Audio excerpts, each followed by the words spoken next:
Ahí les muestro algunos de los principales desafíos que se han constatado en los países de América Latina que han estado en este proceso en el cual están ustedes, que han sido bastante problemáticos en todo lo que tiene que ver, que tiene relación con investigación criminal. En primer lugar, les quiero hablar de la flexibilidad en la organización interna de las fiscalías. Nosotros en el día de ayer hemos mostrado experiencias muy importantes de reorganización de las fiscalías. Las fiscalías originalmente han tenido siempre esta estructura, distintos grupos de fiscales con sus grupos de trabajo, los cuales se repartían las causas. Este es un sistema que es el sistema tradicional. No les voy a decir que es un sistema perverso, es un sistema que tiene, como todo, cosas buenas y cosas malas. ¿Cuál es la ventaja de que un fiscal tenga un caso y lo tenga desde el inicio hasta el final? Uno, lógicamente, conoce mejor el caso. Por otro lado, también hay una relación con la víctima mucho más consolidada. Es decir, el fiscal que inicia un proceso con una víctima y continúa y la acompaña durante todo el proceso, augura que tenga un mayor acceso a la justicia y un mayor acompañamiento y una menor revictimización. Panamá, Perú y Uruguay serían los tres únicos países donde todavía hay partes del territorio en las cuales no está implementado un sistema penal de carácter adversarial como lo solemos conocer. El Congreso de Uruguay recientemente ha aprobado ya el Código Procesal Penal. En el caso de Perú están en una situación muy semejante a ustedes, están implementando el nuevo código de forma gradual y por otro lado ustedes también están en ese mismo proceso. Nada más que de alguna forma darles la bienvenida a este camino. Nosotros hemos tenido la oportunidad de estar en Panamá, en los distritos en este y en el 2 y en el 4. Y uno puede ver que la gente que trabaja en el sistema de justicia agradece profundamente poder trabajar bajo esta nueva lógica. Es decir, poder trabajar de forma oral, poder trabajar de forma coordinada con los ciudadanos. Y nosotros hemos traído a este seminario una serie de ideas que son unas ideas que están muy interrelacionadas con las características que van a tener ustedes aquí en el tercer distrito. Es decir, estamos dando unos instrumentos para que ustedes puedan afrontar cuestiones de criminalidad mucho más serias de las que están viéndose en Herrera Los Santos, por supuesto, y en Coclé Veraguas también. Este va a ser un nuevo estadio de transformación del Ministerio Público de Panamá, que ustedes van a iniciar y que muy probablemente muchas de estas herramientas que se pongan en práctica en Chiriquí y en Bocas del Toro, después van a terminar impactando en el primer distrito judicial. Está comprobadamente demostrado en innumerables investigaciones que el sistema inquisitivo tal y como lo conocemos, uno, no es eficaz para perseguir delitos. Yo les voy a mostrar algunos datos de unas investigaciones de Ceja, pero está más que probado y por ejemplo, aquí traemos una buena muestra de compañeros, como por ejemplo el amigo Rommel Moreno, el cual como Procurador General de Justicia del Estado de Baja California, en una situación bastante problemática de seguridad, muy grave en el norte de México, con esta transformación ayudó a acompañar a un movimiento de normalización de la criminalidad. Lo mismo en el estado de Chihuahua, por ejemplo, que ante una situación muy grave de criminalidad han instaurado este sistema, el cual permite y dota de herramientas mucho más efectivas para emprender la persecución penal. Por otro lado, también advertirles que este cambio en el sistema procesal penal no es simplemente un cambio en las normas ni un cambio legal. Este es un cambio que ayuda a fortalecer una situación general de consolidación del Estado democrático de derecho. Ustedes saben que los ciudadanos en el siglo XXI no son los ciudadanos del siglo XX, son ciudadanos con mayores demandas sociales y que por lo tanto también exigen que el sistema de justicia les dé respuestas a sus problemas. Y eso es un éxito del sistema democrático. El momento en el cual el ciudadano le pide a las instituciones que le den justicia, que le den seguridad, en este momento está funcionando el sistema. El problema es cuando el ciudadano no puede interrelacionarse con el sistema de justicia y tiene esos caminos cortados. Por lo tanto, animarles a continuar en este proceso en el cual se suman al Distrito 2 y el 4. Y por otro lado, un poco presentando este panel, el cual tengo el privilegio de compartir con Patricio Tudela, explicarles también que nosotros como CEJA hemos firmado una alianza con la Fundación Paz Ciudadana, la cual representa a Patricio, para trabajar de forma conjunta temáticas que ambos veníamos acercando de distinta forma y que de alguna forma nos gustaría tratar de hacer confluir en este panel. Yo les voy a mostrar de alguna forma cuál es el estado de situación de la investigación criminal en América Latina. Es decir, todo lo que tiene que ver con la etapa de investigación, qué problemas se han detectado en otros países para que ustedes puedan, en base a estas experiencias constatadas, poder advertirlas y poder tomar soluciones que puedan contribuir a aplacarlas. Y por otro lado, Patricio más tarde ya va a profundizar en concreto en la temática de análisis criminal o delictual, en la cual ustedes también van a tener una primera experiencia, como les comentaban ayer, con este nuevo modelo de gestión, donde van a incorporar este instrumento el cual va a permitir favorecer la información que ustedes manejen para el esclarecimiento de casos. Bueno, en primer lugar, como les decía, la reforma procesal penal es una revolución imparable, es decir, la gran mayoría, la totalidad prácticamente de los países de América Latina, hispanohablantes, han reformado su sistema de justicia penal y una de las características principales que nos van a hacer relación con la temática que vamos a hablar tiene que ver, uno, con la oralidad del proceso, es decir, tratamos de incorporar la oralidad no solamente al juicio oral, el juicio oral es el elemento central del proceso penal. No quiere decir eso que se utilice en el 100% de los casos, sino que el juicio oral siempre va a ser la garantía máxima. El imputado siempre tiene la opción de acudir a este juicio oral y no aceptar una salida alterna. Y además el juicio oral tiene el simbolismo, ¿verdad?, en el cual la sociedad, en un juicio con todas las garantías, le muestra a la sociedad y a la comunidad cuál es el resultado ante una conducta que comete un individuo. Otro de los elementos torales de este nuevo sistema procesal penal tiene que ver con la otorgación de la facultad de investigar a las fiscalías. Ustedes tienen el artículo 68, donde claramente indica cuáles serían estas funciones para el ejercicio de la persecución penal. Y por otro lado tienen, de alguna forma, la regulación de lo que sería la investigación por parte del Ministerio Público, donde muy claramente el artículo 272 dice que la fase de investigación tiene por objeto procurar la resolución del conflicto. Ahí ya tienen en la primera frase cuál es el objetivo real de ustedes. Y esto tiene que ser, y aquí un poco lo que trasladaba José, un elemento central en su actividad. Ustedes tienen que pensar que toda la investigación ya no tiene el objetivo de ir concatenando actos, ir realizando diligencias de forma automática, sino que ustedes desde el minuto 1 tienen que ver cómo yo puedo solucionar este conflicto que está asociado a determinada causa. Para ello también ustedes deben de, en este proceso de investigación, establecer si efectivamente existen fundamentos que les permitan a ustedes presentar la acusación y en consecuencia iniciar el proceso judicial. Dentro de las actividades de investigación, ahí les indican algún tipo de actividades posibles. También dicen que deben consignar y asegurar todo cuanto conduzca a la comprobación del hecho y a la identificación de los autores. Básicamente quería mostrar algunos artículos. Bajo nuestra perspectiva de CEJA no les solemos dar tanto protagonismo al aspecto normativo, pero entendemos también que en un contexto de implementación de un nuevo sistema, el operador que trabaja en el sistema siempre agradece un poco saber dónde está resguardado su función y sus actividades. En ese sentido, decirles que tienen una regulación que estas ideas que les voy a trasladar está completamente consignado. Ahí les muestro algunos de los principales desafíos que se han constatado en los países de América Latina que han estado en este proceso en el cual están ustedes, que han sido bastante problemáticos en todo lo que tiene que ver y que tiene relación con investigación criminal. En primer lugar, les quiero hablar de la flexibilidad en la organización interna de las fiscalías. Nosotros en el día de ayer hemos mostrado experiencias muy importantes de reorganización de las fiscalías. Las fiscalías originalmente han tenido siempre esta estructura.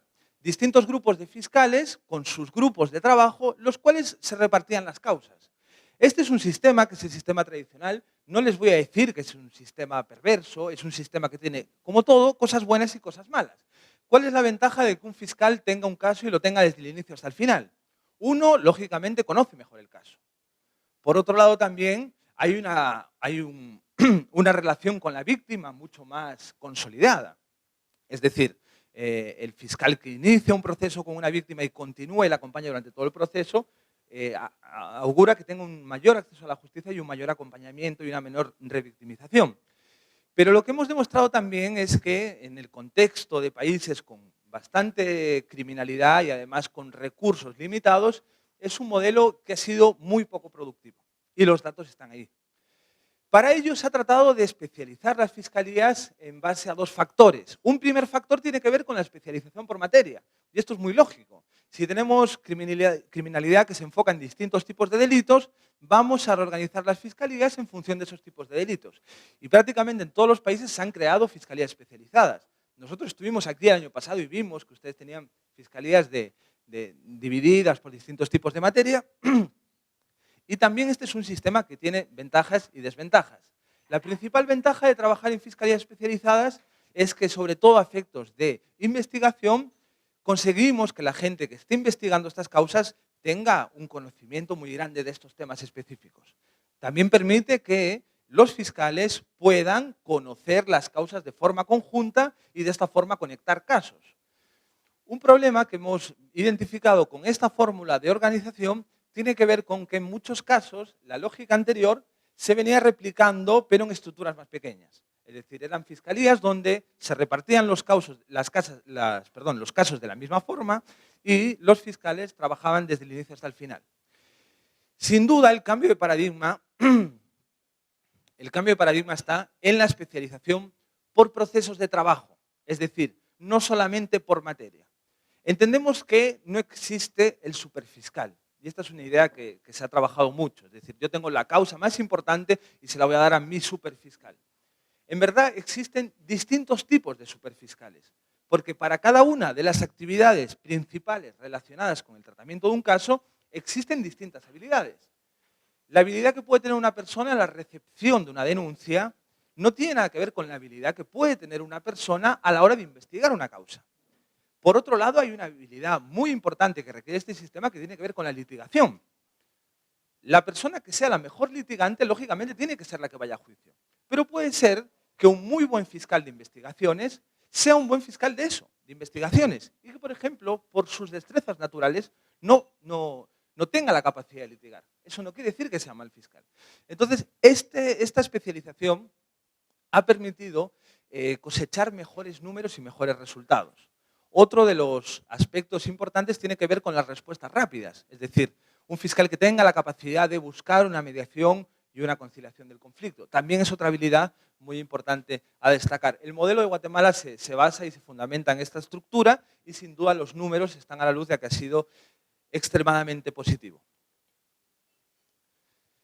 El segundo desafío que hemos encontrado en la etapa de investigación tiene que ver con la llamada desformalización de la etapa de investigación.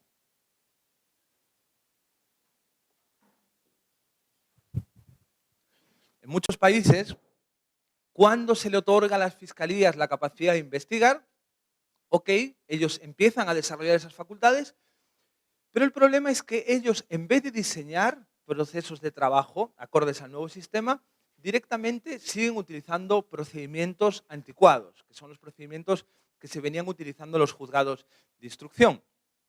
Se ha dicho que la etapa de investigación es una de las más burocratizadas y además también es una de las que gastan más recursos del sistema. Y por otro lado, ha generado mucho conflicto todo el tema de la conformación del expediente. Aquí me alegra que en el caso de los distritos donde ya se haya implementado el sistema penal acusatorio, esto no es un problema tan grave. ¿Ustedes han hecho pasantías? ¿Ha hecho pasantías, verdad? ¿Al 2 y el 4? Perfecto. Ustedes han visto cómo funciona la carpeta fiscal. En muchos países esto sí que ha sido mucho más problemático de lo que es aquí. Se lo quiero advertir desde ya porque cabe la posibilidad de que se malinterprete qué debe ser o qué no debe ser la carpeta fiscal. Lo primero es que la carpeta fiscal no es un expediente. Es decir, no tengo la necesidad de incluir todo en la carpeta fiscal. Simplemente tengo la necesidad y la obligación de incluir en la carpeta fiscal aquella información relevante del caso que me va a permitir tomar decisiones y ofrecer salidas y continuar con la investigación criminal. La idea del expediente, que es una idea lógicamente muy tratada por la doctrina, que tiene que ver con, en primer lugar, una intencionalidad muy clara. En el momento en el cual los operadores están concentrados en el expediente y en la conformación del expediente, ya desde ese momento tienen una lejanía con el sistema de justicia.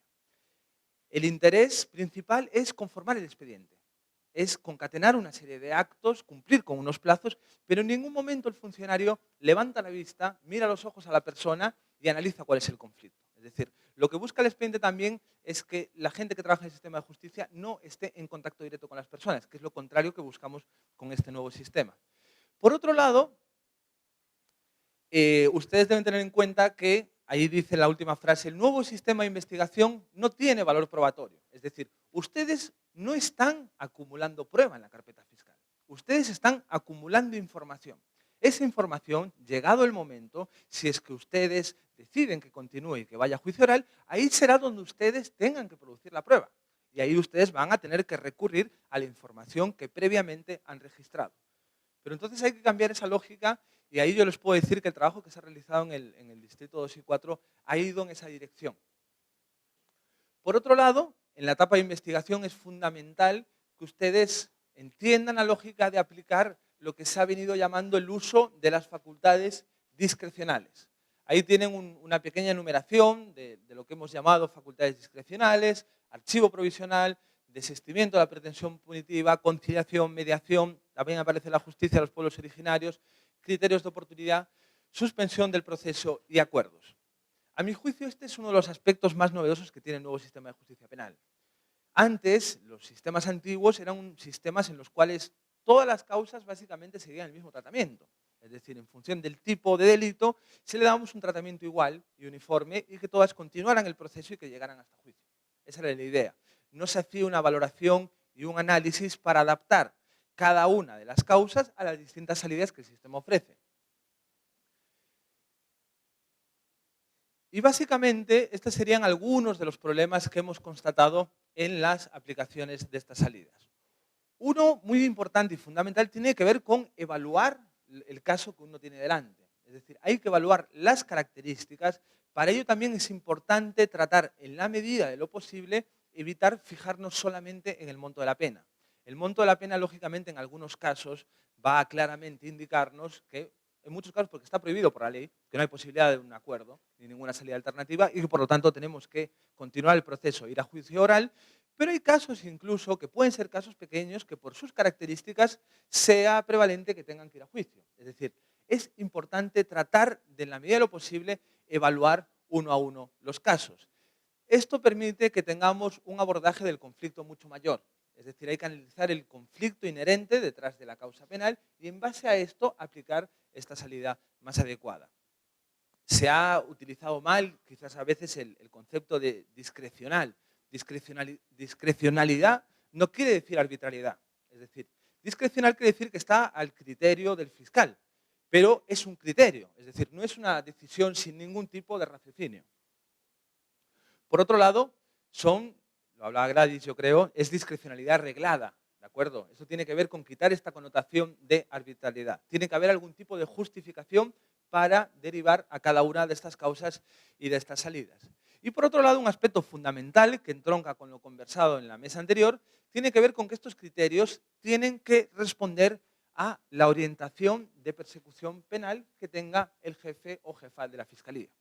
Es decir, debe existir un análisis de cuál es la conflictividad, de cuál es la situación del proceso, de cómo están interactuando con la Defensoría, con los juzgados, para en base a ello tomar algún tipo de decisión de política criminal que pueda bajar a los fiscales. Es decir, puede tomarse la decisión de que determinado tipo de delito, por determinadas circunstancias, prefiramos hacer archivo, prefiramos hacer salida condicional. Todo ello debe bajar en una toma de decisiones de arriba a abajo. Por otro lado, les quiero mostrar algunos ejemplos de la dificultad que hemos visto a la hora de investigar delitos de mayor complejidad. Y en este caso, esto responde a una serie de estudios que hemos realizado en países que habían ya reformado su sistema procesal penal. Es decir, aún con la reforma, aún con la entrega de estas herramientas, la capacidad de investigar de forma desformalizada, existen problemas a la hora de perseguir e investigar delitos de alta complejidad.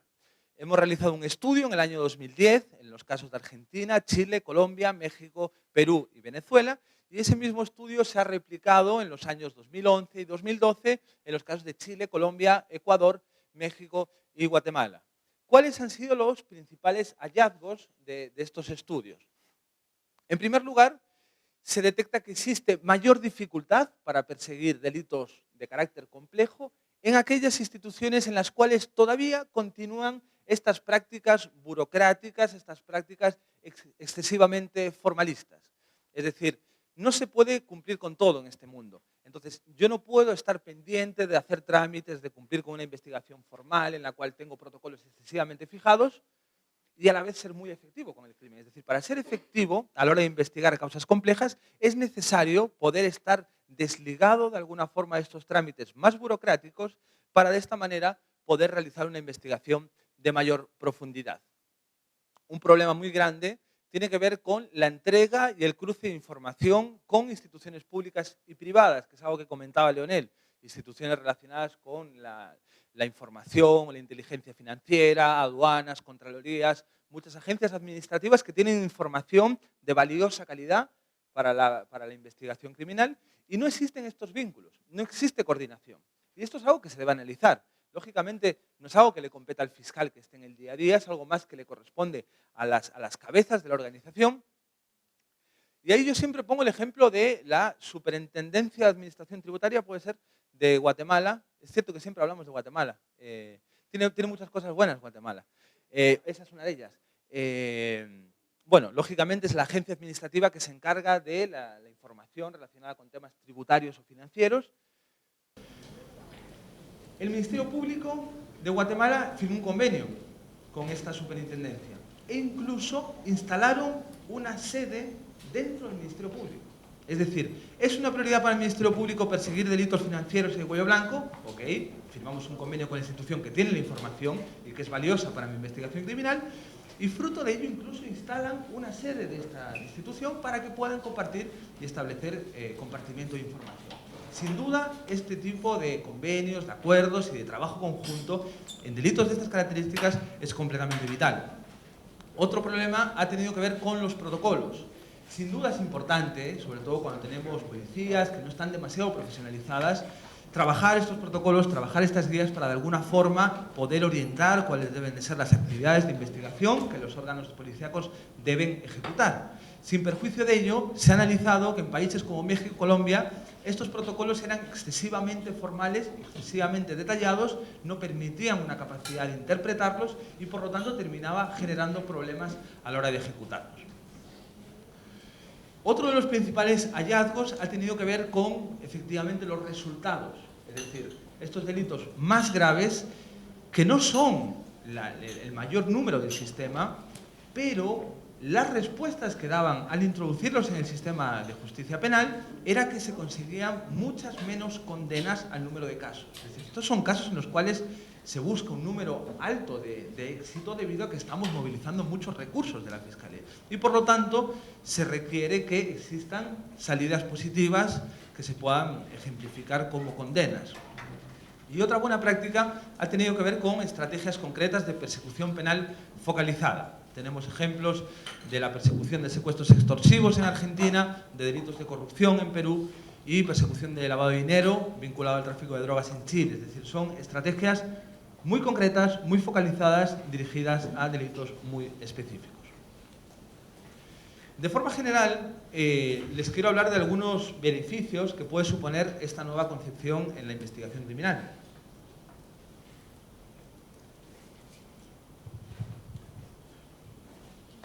En primer lugar, mejorar la capacidad de investigar delitos complejos y de mayor connotación social tiene una repercusión efectivamente positiva en el sistema de justicia penal en su conjunto. Una de las gracias de este nuevo sistema es que es un sistema de puertas abiertas. Es un sistema en el cual la ciudadanía está observando las audiencias, los periodistas acuden a observar las audiencias. Es un sistema en el cual la gente que trabaja en el sistema de justicia deja de estar en un escritorio rodeada de carpetas, alejados del mundo, sino que está en el centro de la sociedad. Es decir, la sociedad está supervisando y monitoreando cómo funciona el sistema de justicia. En ese sentido, el sistema, a la vez que aumenta la capacidad de dar respuesta a los problemas que afectan a la ciudadanía, genera un efecto muy positivo de legitimidad.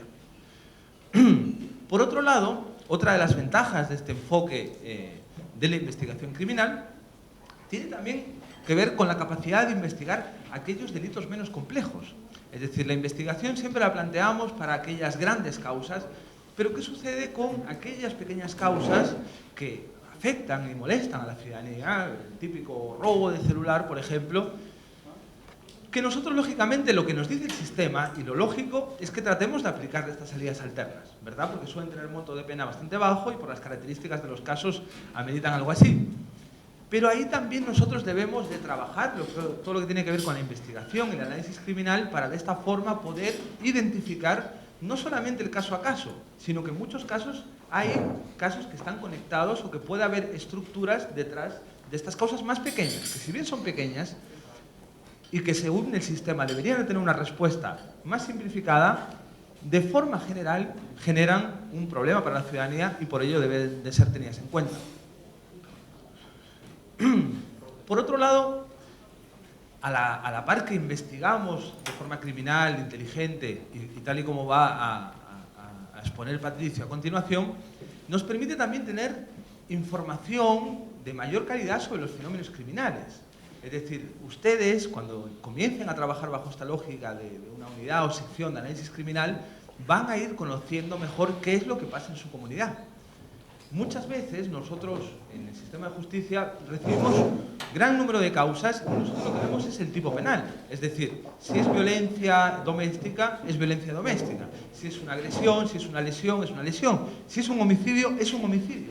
Pero ¿qué sucede cuando, por ejemplo, en una comunidad todos estos delitos se cometen por un factor social que está detrás? Por ejemplo, el alcohol. Ahí tenemos el motivo y el origen de cuáles son las causas que nos llegan a la Fiscalía.